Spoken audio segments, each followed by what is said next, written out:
ભાઈ અહીંયા તમે જોઈ શકો છો કે એક નોર ગેટ ના બંને ઇનપુટ જ્યારે શોર્ટ કરી દઈએ તો એ નોટ ગેટ તરીકે વર્તે. તો એક વસ્તુ તમારા મગજમાં ક્લિયર થઈ જવું જોઈએ. જો નંદ ગેટમાં એ બંને ઇનપુટ શોર્ટ કર્યા હતા તો નોટ ગેટ વર્તે. નોર ગેટમાં એ બંને ઇનપુટ શોર્ટ કર્યા તો નોટ ગેટ તરીકે વર્તે છે.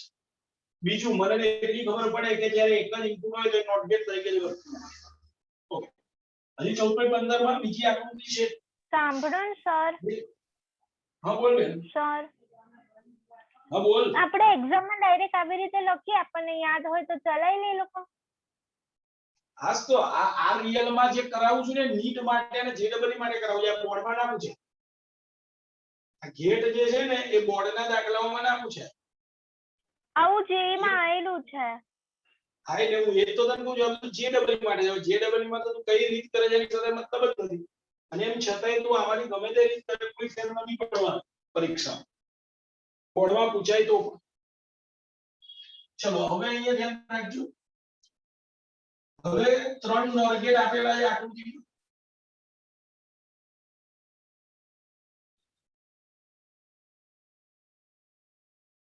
ચલો સમજો.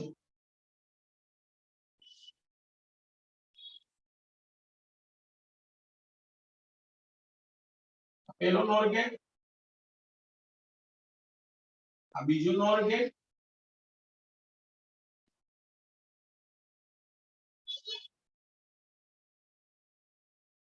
આ ત્રીજો નોર ગેટ,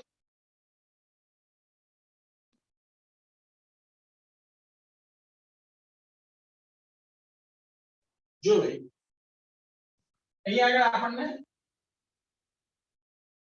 3 નોર ગેટ આ રીતે આપેલા છે.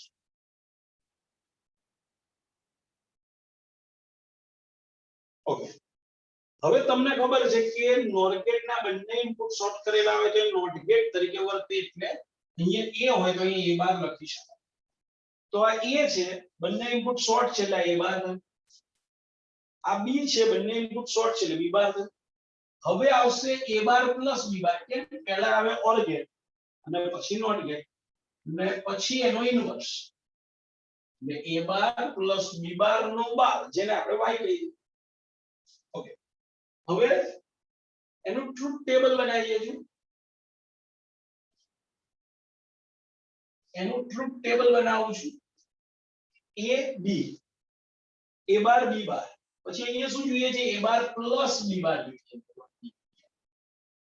પછી છે a બાર પ્લસ b બાર નો બાર, જેને આપણે y કહીએ.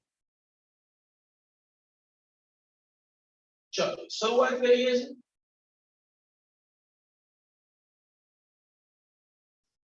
ચલો કેટલા ઇનપુટ છે? તો કે 2 ઇનપુટ છે.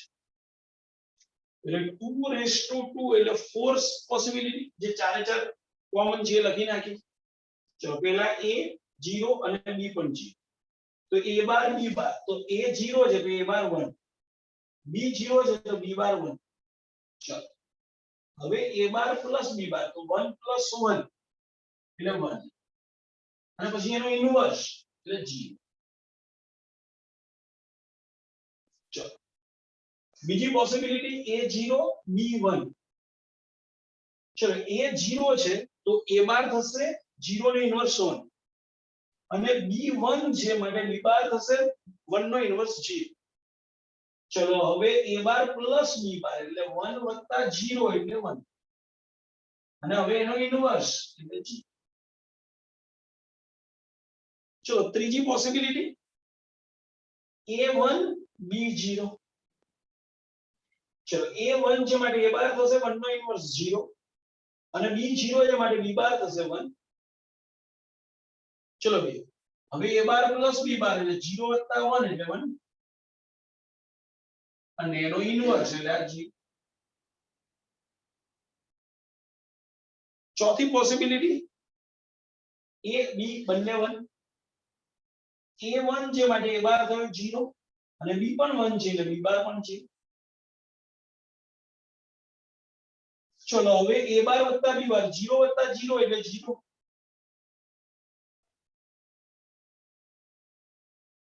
ચલો આ 0 છે એનો ઇન્વર્સ 0 નો ઇન્વર્સ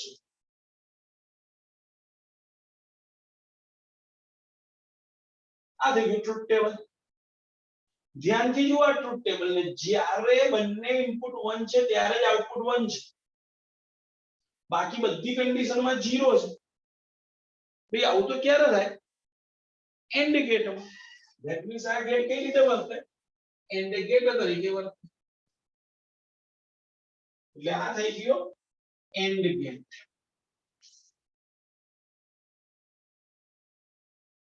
તો તમે ધ્યાનથી જુઓ, 14.14 માં બંને આ નોર ગેટ હતા, એ ઓર ગેટ તરીકે. 14.15 માં આ નોર ગેટ છે, નોટ ગેટ તરીકે, અને આ ત્રણે ત્રણ પણ નોર ગેટ છે અને એન્ડ ગેટ તરીકે. ધેટ મીન્સ માત્ર એક ગેટ કરતા વધારે નોર ગેટ નો ઉપયોગ કરીને પણ મૂળભૂત gate, NOT gate, OR gate, AND gate બનાવી શકાય છે. માટે નોર ગેટ પણ કેવો ગેટ કહેવાય? Universal gate. એટલે નંદ ગેટ અને નોર ગેટ બંને યુનિવર્સલ ગેટ કહેવાય. બોલો ક્લિયર છો ભાઈ? આ સાથે ગેટના બધા દાખલા કમ્પ્લીટ.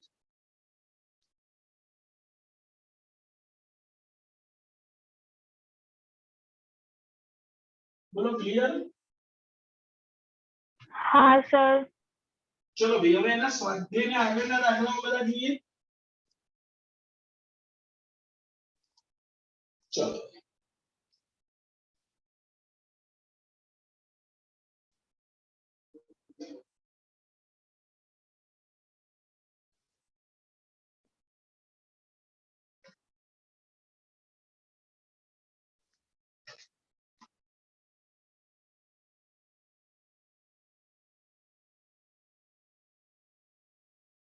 ચલો સ્વાધ્યાયના દાખલા. જો ભાઈ, પહેલો પ્રશ્ન છે, n પ્રકારના સિલિકોન માટે નીચેના વિધાનોમાંથી કયું સાચું? n પ્રકારમાં કોણ મેજોરિટી ચાર્જ કેરિયર હોય? તો કે ઇલેક્ટ્રોન. અને માઇનોરિટી ચાર્જ કોણ હોય? તો કે હોલ. તો અહીંયા આગળ ધ્યાનથી જુઓ કે ભાઈ ઇલેક્ટ્રોન મેજોરિટી વાહક છે, તો જુઓ, અને હોલ એ માઇનોરિટી વાહક છે. એવું a અને c બંનેમાં જોવા મળે છે. જુઓ, એટલે a અને c માંથી ઓપ્શન હોઈ શકે. હવે આપણે જાણીએ છીએ કે n અર્ધવાહકમાં અશુદ્ધિ કઈ હોય? પેન્ટાવેલેન્ટ. ક્લિયર? તો અહીંયા આગળ ધ્યાનથી જુઓ, c માં લખેલું છે હોલ માઇનોરિટી વાહક છે અને પેન્ટાવેલેન્ટ પરમાણુ ડોપન્ટ છે. ડોપન્ટ એટલે અશુદ્ધિ. ક્લિયર? તો આન્સર થઈ ગયો c. પછી 14.2 જુઓ, p પ્રકારના સેમિકન્ડક્ટર માટે ઉપરમાંથી કયું વિધાન સત્ય? ભાઈ p પ્રકારનો સેમિકન્ડક્ટર હોય તો એમાં મેજોરિટી ચાર્જ કેરિયર કોણ? તો કે મેજોરિટી ચાર્જ કેરિયર હોલ અને minority charge carrier electron. Okay, એમાં અશુદ્ધિ કઈ હોય? તો કે ટ્રાઇવેલેન્ટ. તો ચારે ચાર વાક્યમાં જુઓ તો એમાં આવશે ડી. હોલ મેજોરિટી વાહક છે અને ટ્રાઇવેલેન્ટ પરમાણુ ડોપન્ટ છે. ક્લિયર? પછી 14.3, કાર્બન, સિલિકોન અને જર્મેનિયમ દરેક 4 વેલેન્સ ઇલેક્ટ્રોન છે.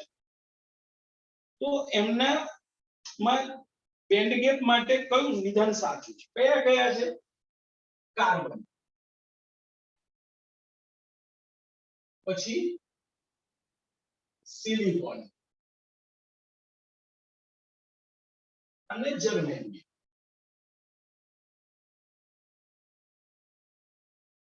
હવે આપણને ખબર છે કે કાર્બન જે છે એ સંપૂર્ણ અવાહક તરીકે વર્તે, માટે એની એનર્જી ગેપ સૌથી વધારે છે. સિલિકોન એના કરતા અર્ધવાહક તરીકે વર્તે છે, એટલે એની એનર્જી ગેપ એના કરતા ઓછી. જર્મેનિયમ માં વાહકતા વધતી જાય છે, એટલે જર્મેનિયમ એની એનર્જી ગેપ સૌથી ઓછી. એટલે આવે કાર્બનની સૌથી વધારે, જર્મેનિયમની સૌથી ઓછી. આપણને ખબર છે ધાતુ પદાર્થ તરફ જતા જઈએ એમ એનર્જી ગેપ ઘટતી જાય.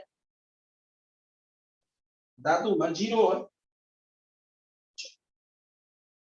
પછી છે બાયસિંગ કર્યા વગર pn જંક્શનમાં હોલ p વિસ્તારમાંથી n વિસ્તારમાં વિસ્તરણ પામે છે, કારણ કે ભાઈ શું કહેવા માંગે છે? બાયસિંગ એટલે કે કોઈ પણ પ્રકારનો બાહ્ય વોલ્ટેજ લાગુ પાડ્યા વગર n અર્ધવાહક અને p અર્ધવાહકને એકબીજાની નજીક જોડીએ તો શું થાય એટલે કે pn અર્ધવાહક બનાવીએ શું થાય છે તો કે આપણે જાણીએ છીએ કે n અર્ધવાહકમાં મુક્ત ઇલેક્ટ્રોનની સંખ્યા ઘનતા વધારે છે p અર્ધવાહકમાં ઓછી છે તો n થી p તરફ મુક્ત ઇલેક્ટ્રોન ડિફ્યુઝ થાય છે સેમ પરિસ્થિતિ p અર્ધવાહકમાં હોલની સંખ્યા વધારે છે અને n અર્ધવાહકમાં હોલની સંખ્યા ઓછી છે માટે p થી n તરફ કોણ જાય છે હોલ જાય છે હવે ચાર ઓપ્શન જોઈ લો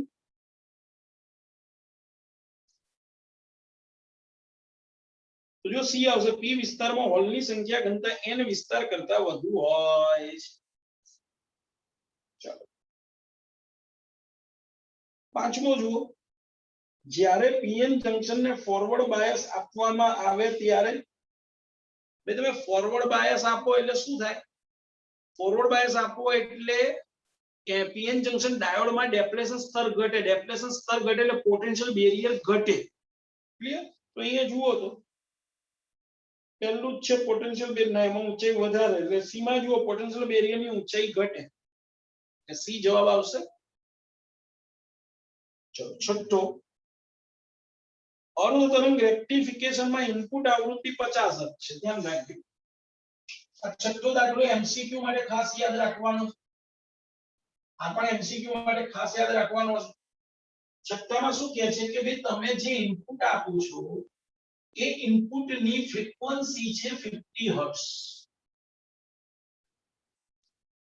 તો અર્ધ તરંગ રેક્ટિફાયરમાં આઉટપુટની આવૃત્તિ શું હોય તો કે એટલી જ હોય જે ઇનપુટની બદલાય નહીં હવે શું કહે જો પૂર્ણ તરંગ હોત તો નેચરલ વસ્તુ છે પૂર્ણ તરંગમાં આના કરતા બમણું થઈ જાય એટલે અહીંયા આઉટપુટની આવૃત્તિ બમણી થઈ જાય એટલે ફ્રીક્વન્સી 50 છે ઇનપુટની એના કરતા બમણી એટલે 100 આ એમસીક્યુ માટે યાદ રાખવાનું પરીક્ષામાં એમસીક્યુ માં પૂછાય છે કે ભાઈ ઇનપુટની આવૃત્તિ 50 હર્ટ્ઝ હોય તો પૂર્ણ તરંગમાં આઉટપુટની આવૃત્તિ કેટલી હોય તો કે એનાથી ડબલ અહીંયા જેટલી આપ્યું હોય ઇનપુટમાં એના કરતા ડબલ અર્ધ તરંગ હોય તો બદલાશે નહીં ધ્યાન રાખજો અર્ધ તરંગ રેક્ટિફાયર હોય તો ફ્રીક્વન્સી નહીં બદલાય પૂર્ણ તરંગ રેક્ટિફાયર હોય તો ફ્રીક્વન્સી ડબલ થશે ધ્યાન આપજો સ્વાધ્યાયનો સાતમો દાખલો 2.8 ઇલેક્ટ્રોવોલ્ટની બેન્ડ ગેપ ધરાવતી ચલો એક સેમીકન્ડક્ટરની બેન્ડ ગેપ આપી દીધી છે 2.8 ઇલેક્ટ્રોવોલ્ટ છે સેમીકન્ડક્ટરમાંથી pn ફોટોડાયોડ બનાવેલ છે એટલે કે આ ફોટોડાયોડ છે શું તે 6000 નેનોમીટર તરંગ લંબાઈની પરખ કરી શકશે શું તે 6000 નેનોમીટર ની પરખ કરી શકે ધ્યાન રાખજો હંમેશા ફોટોડાયોડ કોની પરખ કરી શકે તો કે એની એનર્જી ગેપ કરતા વધારે ઊર્જા વાળો પ્રકાશ આપાત થાય તો જ ફોટોડાયોડ એનું શોષણ કરી શકે અને તો એની પરખ થઈ કહેવાય તો તમારે એ જોવાનું છે કે આપાત પ્રકાશની ઊર્જા એ એનર્જી ગેપ કરતા વધારે છે કે જો વધારે હોય તો પરખ થશે આની ઊર્જા શું થાય hc/λ પણ આ જૂલમાં આવશે આપણે ઇલેક્ટ્રોવોલ્ટમાં ફેરવવા છે પણ ઇલેક્ટ્રોવોલ્ટ h 6.6 into 10⁻³ c 3 ગુણ્યા 10 ની 8 e 1.6 into 10⁻⁹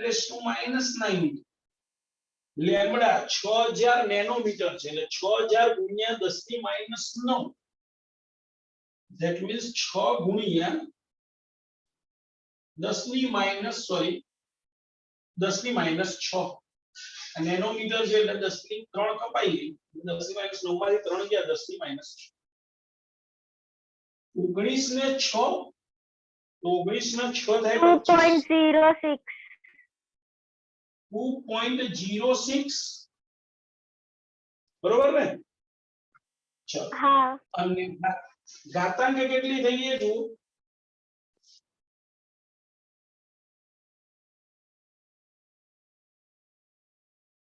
10⁻⁹ ને 10⁻⁶ that means 19 ને 6 25 અને આ -34 ને 8 એટલે -26. ચલો 25 ઉપર જાય. -26 + 25 એટલે 10 ની -1 ઇલેક્ટ્રોવોલ્ટ. બે આ તો 0.206 ઇલેક્ટ્રોવોલ્ટ એવું થયું કહેવાય. જુઓ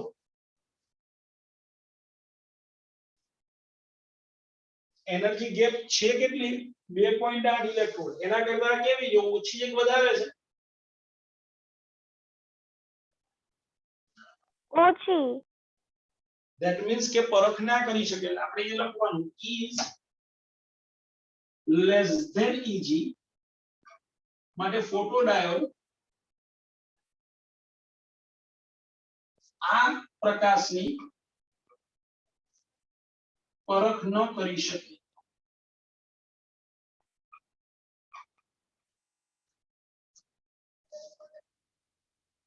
બોલો ક્લિયર છો? હા. આ સાથે સ્વાધ્યાયના બધા દાખલા કમ્પ્લીટ.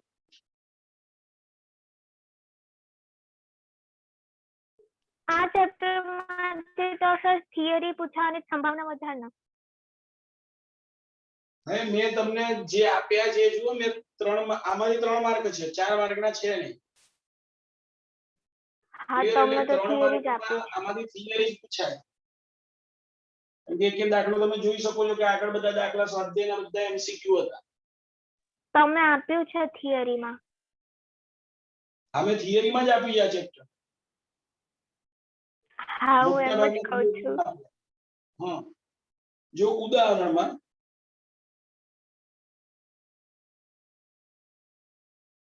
જો ઉદાહરણ નંબર 14.1 એ તો થિયરી છે જવાબ. ઉદાહરણ નંબર 14.2 ભાઈ ઉદાહરણ 14.2 બીજું ઉદાહરણ ધારો કે શુદ્ધ સિલિકોન સ્ફટિકમાં 5 × 1028 પરમાણુ પર મીટર ક્યુબ છે. તેને 1 ppm ઘનતા સાથે આર્સેનિક વડે ડોપ કરેલ છે.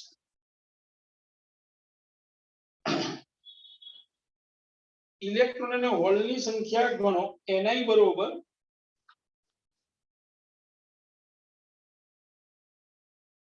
1.5 × 1016 મીટર ક્યુબ ઇનવર્સ. એટલે એકમ કદમાં આટલા આપણને ઇન્ટ્રિન્સિક અર્ધવાહક છે એવું કહી દીધેલું છે. ઓકે હવે આપણને શું કીધેલું છે તો ઇલેક્ટ્રોન અને હોલની સંખ્યા ગણો.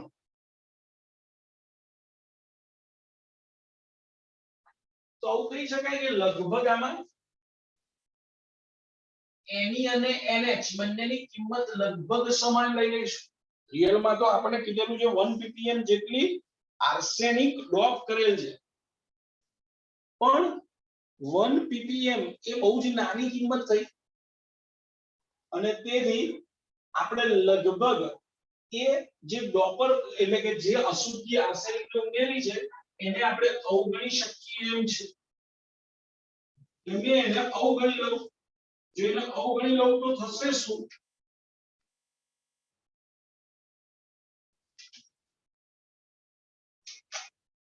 બીજી રીતે પણ તમને સમજાવી શકું છું. પેલા તો અહીંયા આ બતાવી દઈએ કે Ne NH સમાન લઈ લઈએ તો આપણી જો સૂત્ર શું છે Ni² = Ne × NH. હવે Ne અને NH બંને એક જ હોય ના અહીંયા Ne અને NH તો જુદા જુદા હશે. સોરી તો તમારે Ne અને NH માટે Ne શોધવા પડશે. એટલે પહેલા તો ઇલેક્ટ્રોનની સંખ્યા શોધવાની રહી. તો એના માટે આપણને આપી દીધેલું છે પેન્ટાવેલેન્ટ અશુદ્ધિનું પ્રમાણ 1 ppm છે. એટલે આશરે 10⁶ ઘાતે 1 અશુદ્ધિનો પરમાણુ ઉમેરીએ જેવું કહેવાય. આપણે 10⁶ એ 1 અશુદ્ધિનો પરમાણુ ઉમેરીએ છીએ. હવે અશુદ્ધિનો પરમાણુ આર્સેનિક છે એટલે પેન્ટાવેલેન્ટ. પેન્ટાવેલેન્ટ છે એટલે 1 ઇલેક્ટ્રોન દાનમાં આપે એટલે 10⁶ એ 1 ઇલેક્ટ્રોન દાનમાં આપેલ છે. તો ટોટલ કેટલા પરમાણુ છે તો આપણે પહેલા જ કહી દીધું છે સંખ્યા ઘનતા 5 ગુણ્યા 10 ની 28 5 ગુણ્યા 10 ની 28 જેટલા પરમાણુ હોય તો એમાં કેટલી અશુદ્ધિના પરમાણુ તમે ઉમેર્યા હશે જેટલા અશુદ્ધિના પરમાણુ એટલા ઇલેક્ટ્રોનની સંખ્યા તો શું થશે ઇલેક્ટ્રોનની સંખ્યા તો 5 ગુણ્યા 10 ની 28 ભાગ્યા 10 ની 6 that means 5 ગુણ્યા 10 ની 22 મીટર ક્યુબ ઇન્વર્સ એટલે જો આપણને એની ની કિંમત મળી ગઈ તો સૌથી પહેલા આપણે ઇલેક્ટ્રોનની સંખ્યા ઘનતા શોધવી પડે એટલે આપણે પહેલા કામ આ ઇલેક્ટ્રોનની સંખ્યા ઘનતા આપણે પહેલા શોધી ઇલેક્ટ્રોનની સંખ્યા ઘનતા શું કર્યું ફરીથી બોલું છું ધ્યાન રાખજો આપણને એવું કીધું છે કે અહીંયા અશુદ્ધિનું પ્રમાણ કેટલું છે તો કે 1 ppm જેટલું હોવાથી હવે 1 ppm એટલે લગભગ 10 ની 6 એ 1 10 ની 6 એ 1 તો ટોટલ પરમાણુની સંખ્યા ઘનતા આપેલી છે પરમાણુની સંખ્યા ઘનતા તમને આપેલી છે જો ये આપેલી છે 5 ગુણ્યા 10 ની 28 પરમાણુ પર મીટર ક્યુબ એટલે મેં લખ્યું કે ભાઈ 5 ગુણ્યા 10 ની 28 કેટલી અશુદ્ધિના પરમાણુ ઉમેરવા પડે પણ જેટલા અશુદ્ધિના પરમાણુ એટલા જ મુક્ત ઇલેક્ટ્રોન થશે એટલે સીધા આપણે મુક્ત ઇલેક્ટ્રોનની સંખ્યા ઘનતા મળી હવે NH શોધવા માટે હોલ શોધવા માટે Ni square is equal to Ne into NH तो NH बरोबर Ni स्क्वायर भागे N चलो भाई Ni आ रहा है 1.5 गुणा 10 ની 16 એનો વર્ગ છે 1.5 નો વર્ગ લખીએ 2.25 અને આ 10 ની 16 નો વર્ગ એટલે 10 ની 32 ભાગ્યા Ni હમણાં શોધ્યા 5 ગુણ્યા 10 ની 22 10 ની 22 ઉપર લઈ શું આવશે તો કે 5 24 અને 5 25 એટલે 0.45 ગુણ્યા 10 ની 10 મીટર ક્યુબ ઇન્વર્સ અથવા તમે આમ પણ લખી શકો 4.5 ગુણ્યા 10 ની 9 મીટર ક્યુબ ઇન્વર્સ બોલો ક્લિયર છો ભાઈ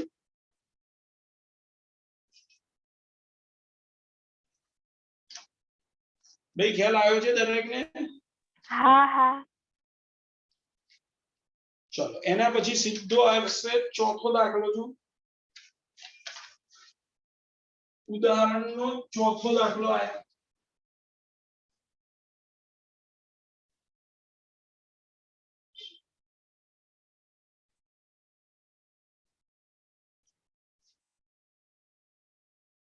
ચલો ભાઈ ઉદાહરણનો ચોથો દાખલો જુઓ આપણને એક સિલિકોન ડાયોડ માટે I વિરુદ્ધ V ની લાક્ષણિકતા આપેલી છે ઉદાહરણ 14.4 આપણને I વિરુદ્ધ V નો આલેખ આપે જેને લાક્ષણિકતા કહીએ છીએ આપણે ધ્યાનથી આલેખ જુઓ તો આલેખ એક આવો છે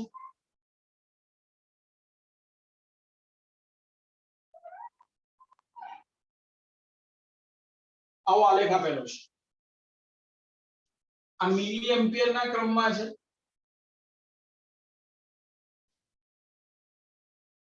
આ વોલ્ટેજ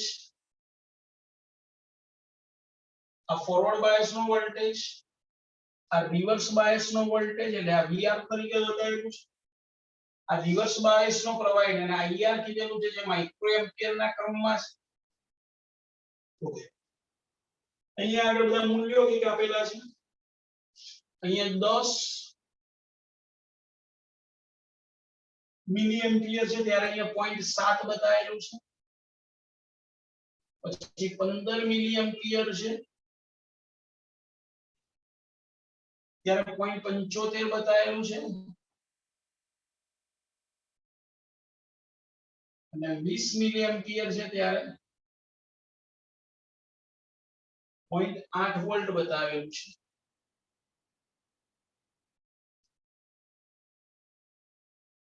અહીંયા આગળ આ બિંદુ આગળ એક 10 -10 વોલ્ટ એવું લખેલું છે.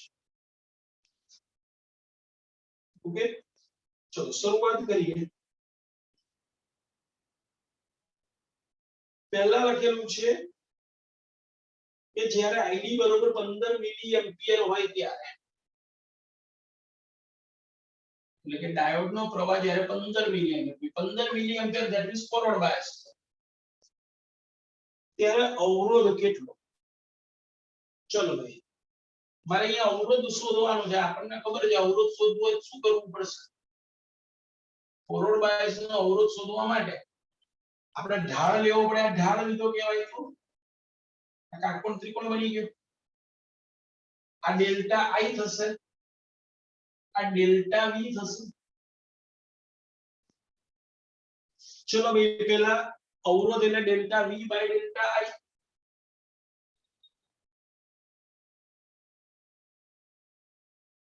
ચલો ડેલ્ટા વી શું થશે? તો જુઓ 0.8 માઈનસ 0.7 એટલે કે 0.1 ભાગ્યા ડેલ્ટા ઈ એટલે 20 માઈનસ 10 એટલે 10 મિલી એમ્પિયર. મિલી એટલે 10 ની માઈનસ 3. તો ધ્યાનથી જુઓ, 10 ગુણ્યા 10 ની માઈનસ 3 એટલે 10 ની માઈનસ 2. ઉપર જાય તો 10 ની પ્લસ 2 ગુણ્યા 0.1 એટલે 10 ની માઈનસ 1 એટલે કે 10. અને જવાબ થયો 10 ઓહ્મ. જવાબ થશે 10 ઓહ્મ. ચલો પછી બીજો પ્રશ્ન આપેલો છે. જ્યારે VD બરોબર 10 માઈનસ 10, VD બરોબર માઈનસ 10 વોલ્ટ લાગુ પાડે. ભાઈ આ minus 10 volt that is reverse bias માં આવશે. તો રિવર્સ બાયસ ની અંદર અવરોધ શોધવાનો છે. તો આ મૂલ્ય આપેલું છે એટલે આપણા માટે ઢાળ આ થશે. તો રિવર્સ બાયસ નો અવરોધ ડેલ્ટા વી બાય ડેલ્ટા આઈ. ચલો ડેલ્ટા વી માઈનસ 10 વોલ્ટ છે ને 0 વોલ્ટ. તો 0 માઈનસ માઈનસ 10 એટલે પ્લસ 10. પ્રવાહ આટલો કહેવાય છે. અહીંયા કઈક રકમમાં આપેલું હોવું જોઈએ. કેટલો પ્રવાહ લખેલો છે ભાઈ તમને દેખાય છે? આઈ થિંક 1 માઇક્રો એમ્પિયર લખેલું છે. -1 સર. ક્લિયર? ધેટ મીન્સ આટલો પ્રવાહ 1 માઇક્રો -1 છે સર. એટલે માઈનસ જ લખેલું હોય ને ચોથા ચરણ ત્રીજા ચરણમાં છે એટલે. અને રિવર્સ પ્રવાહ છે ને એટલે માઈનસ માં લખેલું. આપણે માઈનસ સાથે કોઈ મતલબ નથી, આપણે તો મૂલ્ય લખવાના છે. તો 10 ની માઈનસ 6 1 માઇક્રો એમ્પિયર. તો 10 ભાગ્યા 10 ની માઈનસ 6 એટલે 10 ની 7 ઓહ્મ. આ જવાબ થઈ. બોલો ક્લિયર છો ભાઈ? હા. આ 14.4 કમ્પ્લીટ. હવે જો ભાઈ 14.5 જે છે એ આપણે કેન્સલ છે, કારણ કે એ વોલ્ટેજ નિયામકનો છે જે આપણી થિયરી નથી. પછી જુઓ 14.6 પણ કેન્સલ. પછી જુઓ 14.7 તો થિયરી છે. પછી 14.8 ટ્રાન્ઝિસ્ટર છે એ આપણામાં છે નહીં એટલે પતિ. લો ભાઈ આ સાથે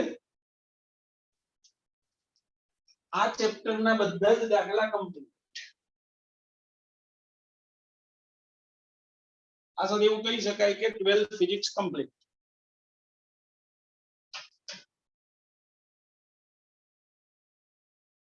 જો ભાઈ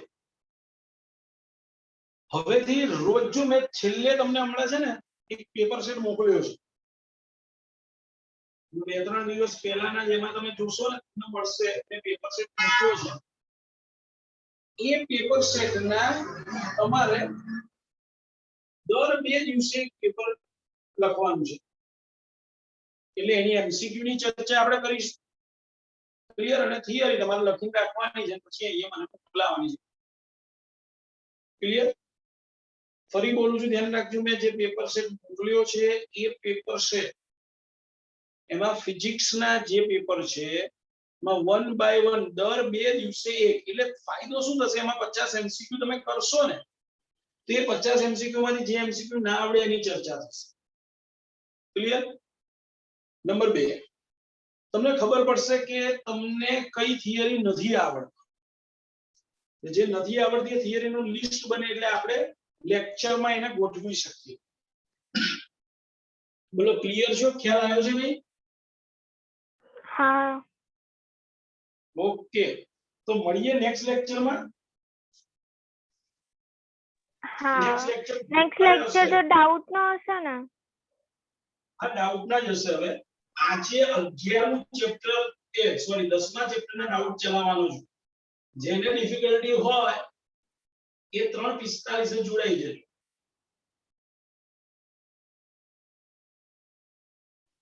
ક્લિયર? ઓકે. ઓકે. અને ભાઈ હવે ફીનું કંઈક કરો ભાઈ. હવે જોશી. હા સર, આવી જશે.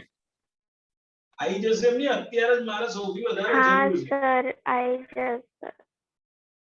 એટલે બને તો આ 1-2 દિવસમાં લાવો તો મારા ફાયદામાં છે ભાઈ.